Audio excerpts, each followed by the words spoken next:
Hello, and welcome to the TerraLex Insights podcast, where our goal is to present multicultural perspectives by leading professionals. These perspectives on contemporary issues will help lawyers and business people work better together. I'm your host, Terri Gavlik, TerraLex's Chief Business Officer. And today, we're very happy to welcome our special guest, Terri Mottershead, who's the Executive Director of the Center for Legal Innovation at the College of Law, and she covers Australia, New Zealand, and the Asia-Pacific region, and coming to us tonight in my time zone and tomorrow morning in her time zone from Australia. So welcome, Terri. We're so happy to have you. Thanks, Terri. Thanks so much for having me. Maybe this show should be the two Terrys. The two Terrys. There you go. I think we have a whole new podcast. I love it. And we even spell our names the same. So we're going to delve in a little bit about innovation and whether we think the legal industry can rise to the challenge, as we were just talking about who this quote should be attributed to, but I believe it's Winston Churchill who said something about you should never waste a good crisis. And sad as the world events are, there are opportunities presenting themselves in the legal industry. So Terri's going to talk to us a little bit about that. But I think to kick it off, maybe tell our listeners a little bit more about yourself, what the Center for Legal Innovation is and your role, and we'll go from there. Absolutely. And as I say, thanks again very much for having me.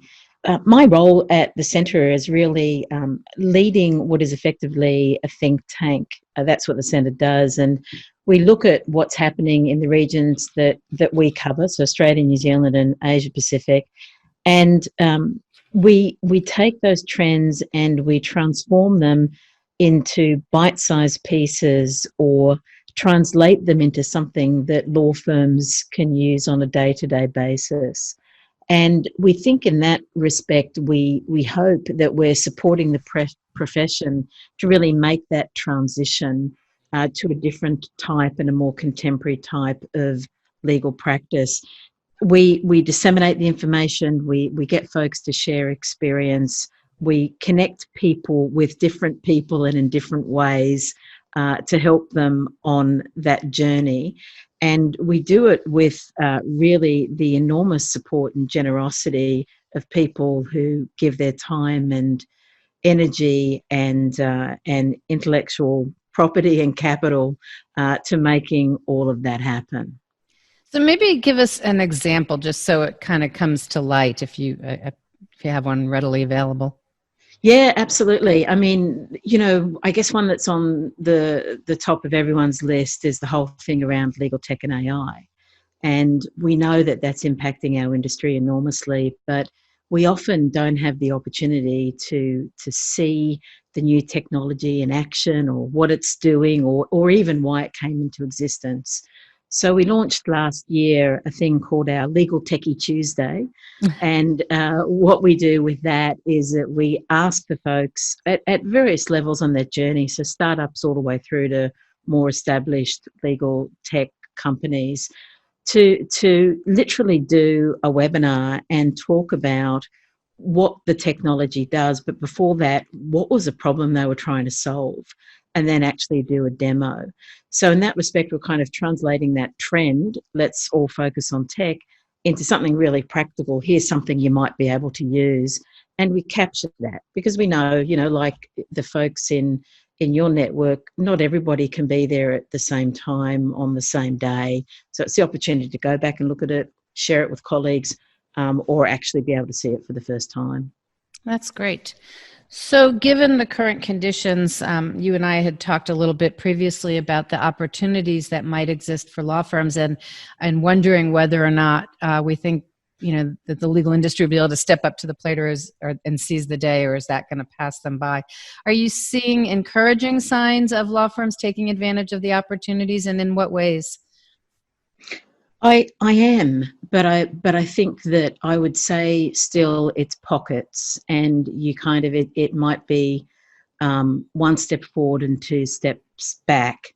So I think for us, and we have spoken about this, but I think that right now, kind of amidst all the tragedy, and looking for something positive in that, there really is the opportunity for the legal profession to change what it's been doing uh, for a very long time.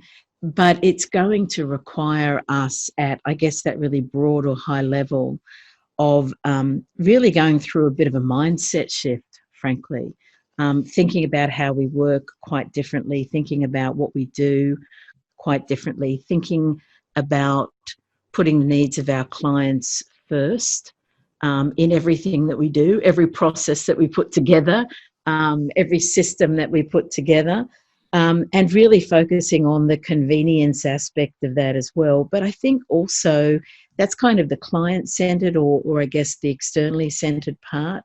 But there's a huge internal part here that I think is important for us to take the opportunity to think about as well, around issues of diversity and inclusion and mental health and well-being. And that, you know, one of the expressions I've seen recently, Terry, that I really liked, and I think it came from Adam Smith Esquire actually, is the opportunity to build back better. And it really struck me, you know, the opportunity to build back better, better for clients, better for our people. But it's an opportunity that sits at the moment that we could embrace or we could lose. And I've seen great changes that are taking place. We certainly won't reset to zero, but I also saw an announcement here in Australia just a couple of days ago, where, for example, all the courts are reverting back where they can, where people are able to come back to work, reverting back to doing things exactly the same way as they used to do. Oh, that's disappointing. That's why I say it's, you know, it's a step forward, maybe too bad.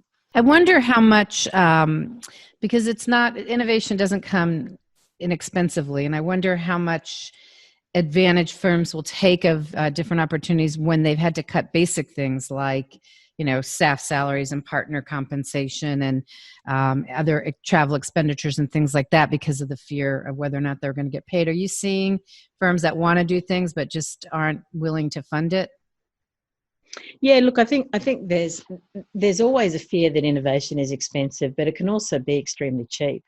You know, it can be as simple as asking the folks that are working with you how they think that they could do something, you know, better, faster, and cheaper.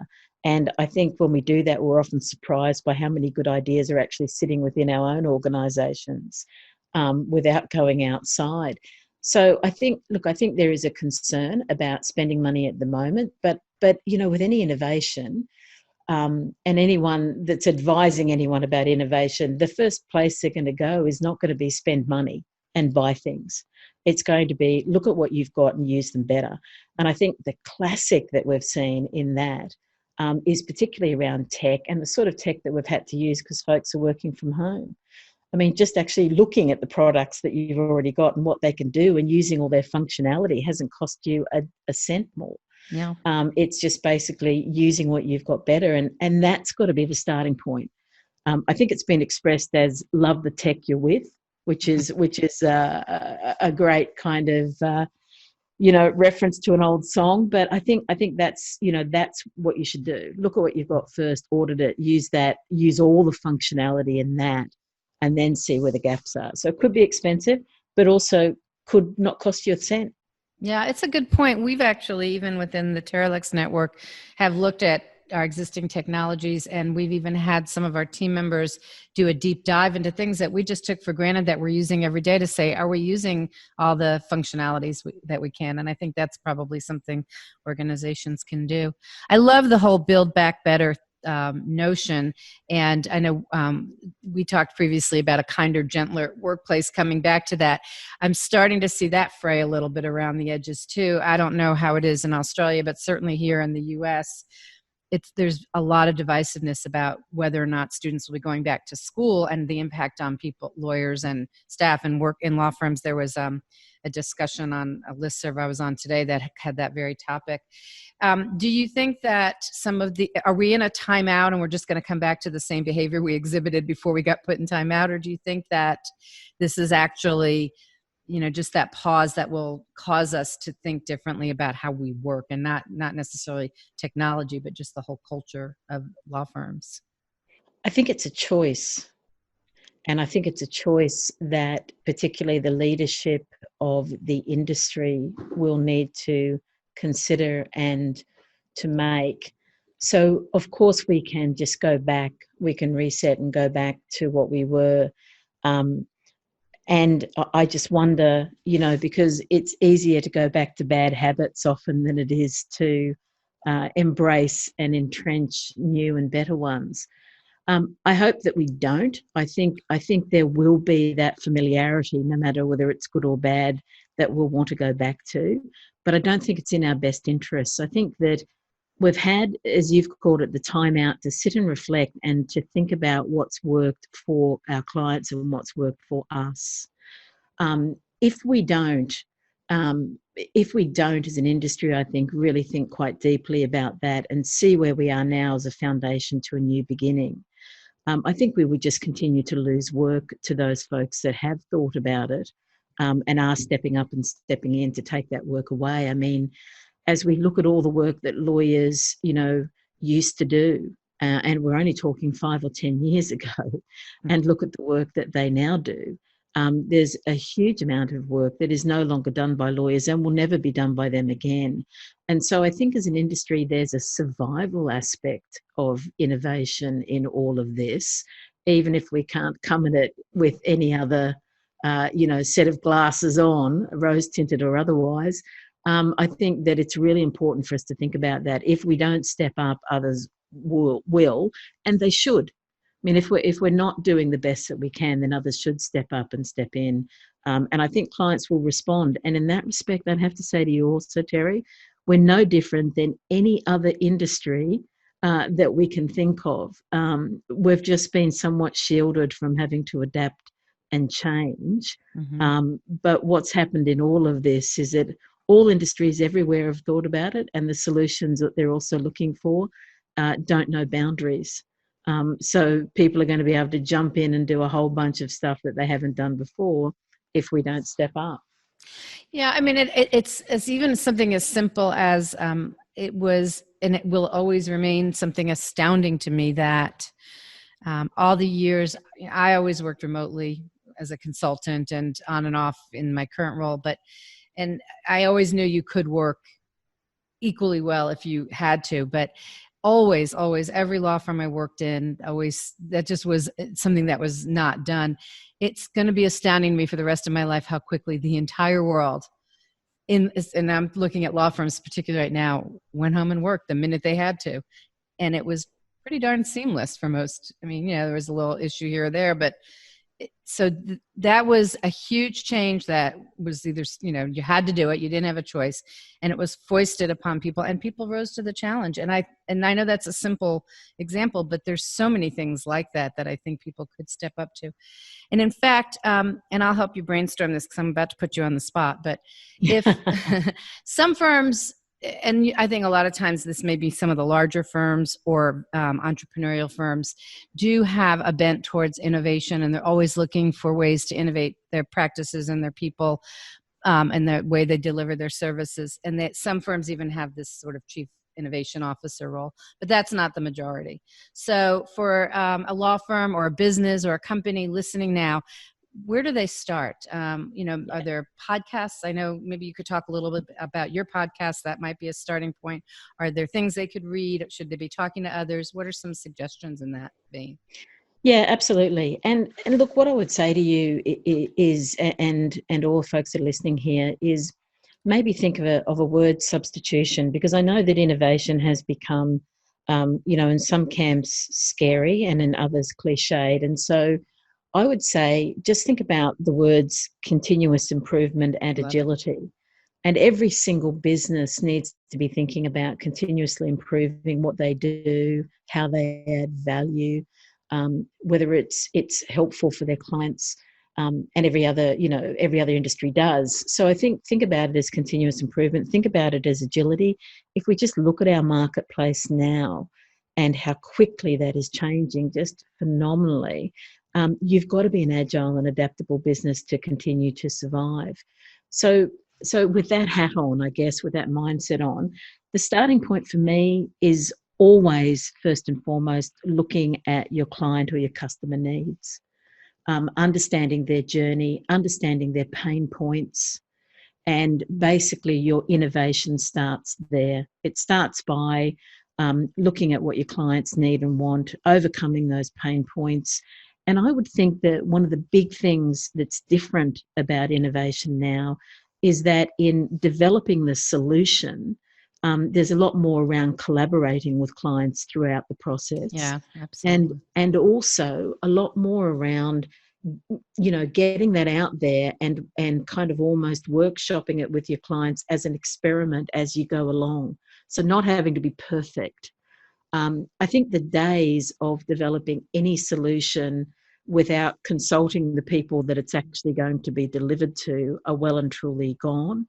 And in many respects, the process that I've just explained to you, and the end loop of that, which is obviously making the changes that are needed till you get to something that really works, that's the legal design thinking framework in many respects. So I think you've got to start with what your clients need. You've got to work with them to develop the solution, and you've got to be willing. That's the agility part. You've got to be willing to make those changes all the time. And here's probably the tough part: forever, because it is that continuous improvement loop. But in doing that, what you're also building is a new and different and more integral relationship with your clients, because they're part of solving that solution. They're part of working with you on that, and they stay with you on that. And so I think it's also building a different type of relationship, a stronger, more sustained relationship, which ultimately probably becomes a much more satisfying way of working for everybody involved. Mm-hmm. It's interesting when you say that, because I've seen and heard a lot of, particularly law firms, but even in-house lawyers about their clients and their businesses, complain that right now with everything going on, it's really hard to get a discussion or a conversation with the client, so to speak. And so I've seen some firms, maybe, I don't know if you have any examples of this, but what I've seen that's impressed me is the firms that have sort of got some intuition around their client's journey. And so rather than making the client start with, a blank sheet of paper with them and taking all of that time, which clients sometimes may not have, they're coming to the client with some ideas and saying, I see that you've been doing these licensing agreements in 50 countries around the world, piece by piece. Here's a technology solution we would be happy to build for you to manage that for you. Or, that's, I don't know if that's a real life example or I just made that up, but not making the client be part of that sort of design thinking right from the start is maybe one way in a time like this. Is that something you've seen? Yeah, absolutely. And I think you've pointed to a couple of other things that are different about the way that we approach these sort of things now. And one of them is around data and the use of data. So you've got a lot of it. Every firm has loads of it. Every organisation, everyone has loads of it. But it's actually looking at that and looking at what it's telling you. And it will be telling you things about your clients, particularly your larger clients or lots of clients for whom you do the same sort of business. Mm-hmm. It'll be telling you things. It'll be telling you things when problems start to go wrong. Things start to go wrong or problems start to arise, or it'll be telling you things where, for example, it may not be necessary for someone to consult you. It may be a part of the process that could be automated. So I think it is looking at what your data is, looking at what it's telling you. I think what you're saying is absolutely correct. Your clients are not there to tell you what your business opportunities are. You are there to determine them and to go to them exactly as you've said. Look, we've got this. See what we can do. And I think we're seeing it is still with the larger law firms, but we've certainly seen some of the larger law firms basically do exactly that. In fact, set up legal tech hubs where they've developed those solutions for clients, and ultimately, our members in Australia actually exactly. We'll give a little plug to Lander and Rogers, yeah. Absolutely, and we've been delighted at the centre to actually work with them on that Legal Techie Tuesday series that I was speaking with you about earlier, but really to to develop that for the benefit of them doing their work better and therefore for their clients or with their clients. And in some cases, we're seeing those hubs or those firms now also being able to take those and say, hey, is there an additional revenue stream here? Have we developed a solution that could actually be commercialized? And could we sell that as a legal product now? So I think there's again, it's just that mindset shift of thinking about how do we solve that problem? What are the tools that we've got to solve it? How do we approach it, which is what we're talking about, but also where could that take us ultimately in terms of our business model and our business offerings? Very, very true. So we're coming sort of to the end of the time here, but I wanted to make sure I covered everything that you wanted to discuss in the subject of innovation and what law firms and even anyone in the legal industry right now should be thinking about. I personally have concerns that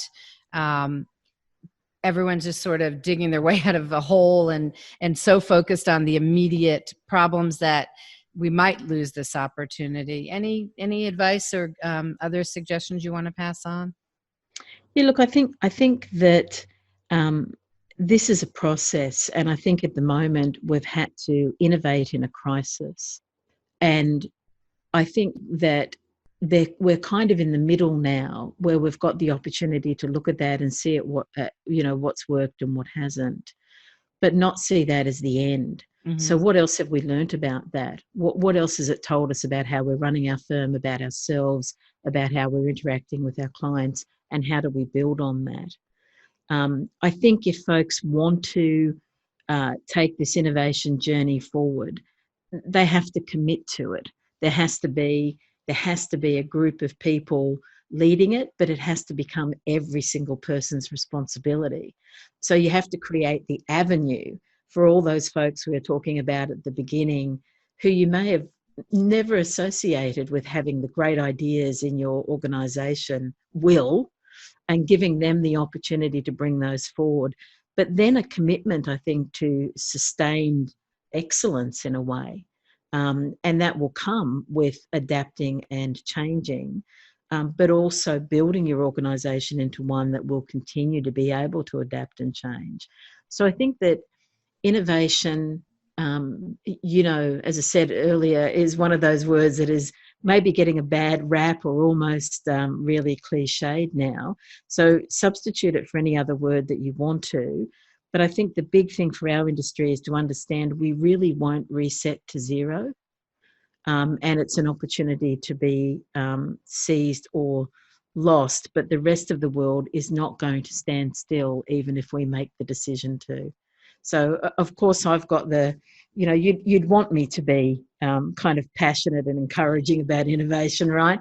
And I am, because I think for the industry, it's really the only way forward, and it's an incredibly exciting journey. So just before we wrap up, could you tell us a little bit about your podcast on Legalpreneurs? And we'll make sure we put a link to it in the description in this podcast. I think it might be something our listeners would be interested in checking out. Yeah, sure. And thank you so much for the opportunity. It's called the Legalpreneurs Sandbox Podcast series.